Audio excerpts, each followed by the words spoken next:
যদি তোমার মনে হয় যে তুমি সবার চেয়ে পিছিয়ে আছো, দেন ইউ আর রাইট। আর এর কারণটা জানতে চাইলে পুরো ভিডিও মন দিয়ে দেখো। দেখো, তোমার এরকম মনে হয় কারণ তোমার আশেপাশের লোকেরা পারফেক্ট। তারা পারফেক্ট যে কোনো একটা বিষয়। কেউ হয়তো বা খুব ভালো গান গাইতে পারে, কেউ হয়তো বা কোডিং ভালো জানে, কেউ হয়তো বা খুব ভালো নাচতে পারে, আর কেউ হয়তো বা ভালো পাবলিক স্পিকিং করতে পারে।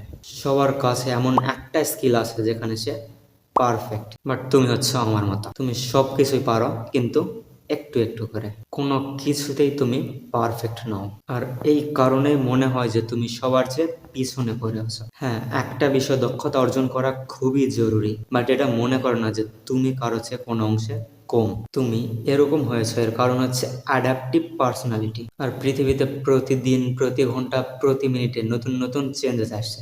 আমরা সেগুলো দেখি এবং সেগুলি করার চেষ্টা করি। বেসিক্যালি পরিস্থিতি যেরকম হয় আমরাও ঠিক সেরকমই হওয়ার চেষ্টা করি। হ্যাঁ, যারা একটা বিষয় পারফেক্ট তারা অবশ্যই এক্সিলেন্ট, বাট তুমিও কারো হচ্ছে কম নাও। যদি ভালো লাগে then share this video with your friends.